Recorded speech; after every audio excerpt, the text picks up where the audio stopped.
To consider leaving the faith you were raised in is a profound and often lonely undertaking. It does not begin with a thunderclap, but with a quiet tremor of doubt. A question that lingers after a sermon, a contradiction you can no longer ignore. This journey is not a sign of failure or moral decay, it is a mark of courage. It is the beginning of a deeply personal quest for authenticity, an attempt to align your inner world with your outer life.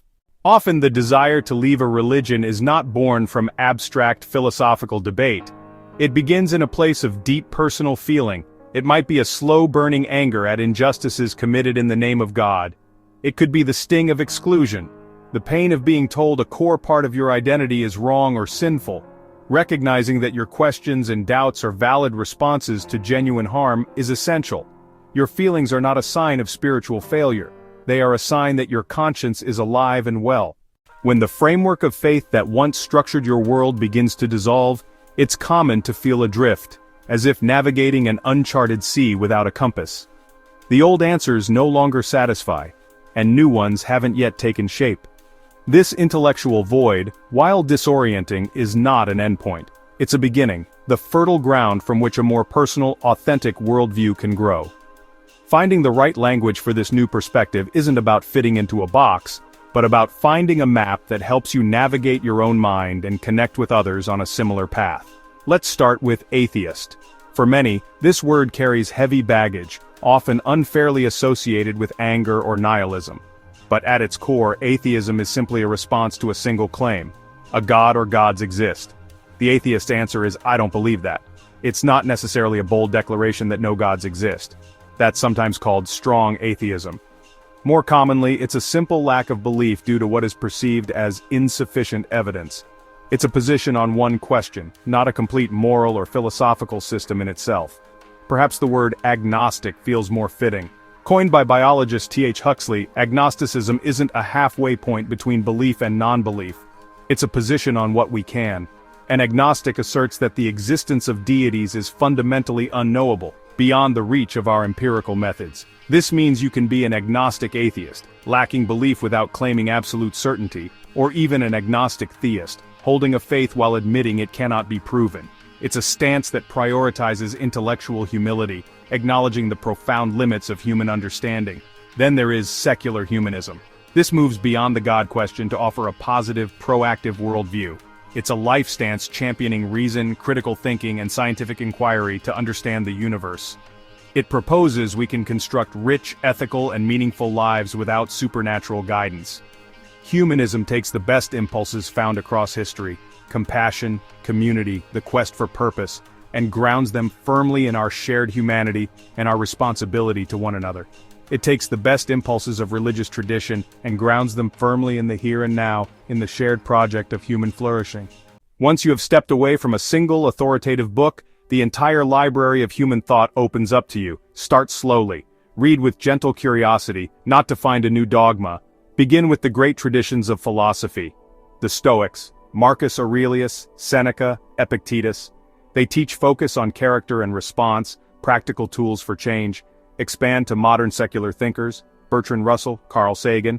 These writers can be conversation partners, build a rational, emotionally satisfying framework.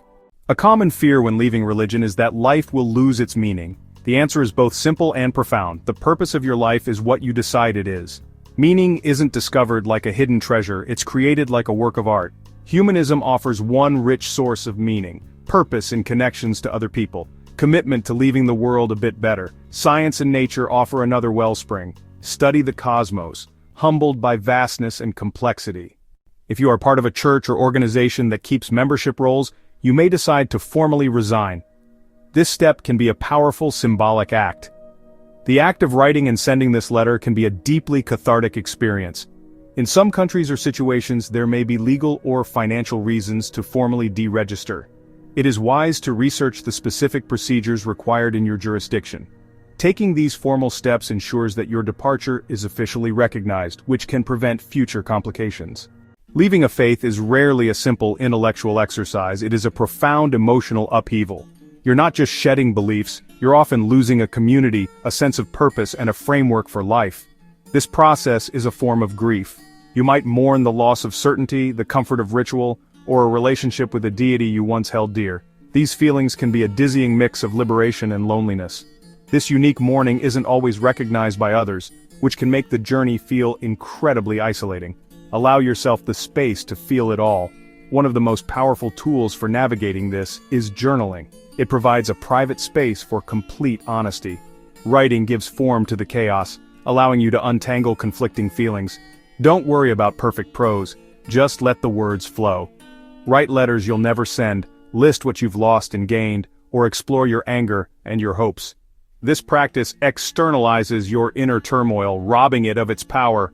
Your journal becomes a testament to your resilience, a map of your journey toward clarity.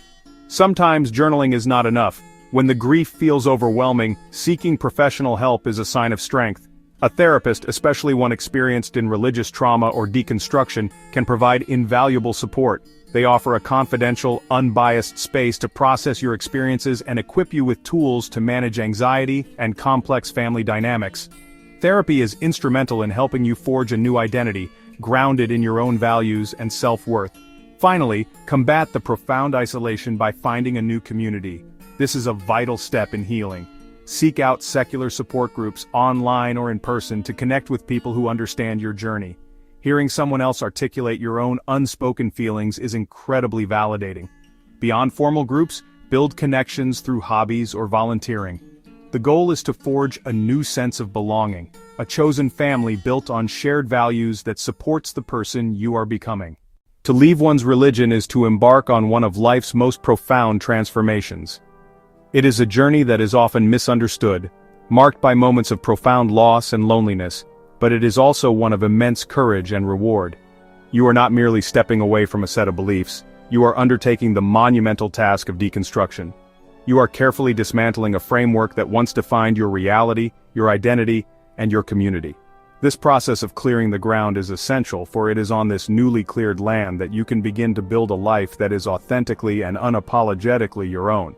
The horizon before you is now wide open. For many, this is the most daunting part of the journey.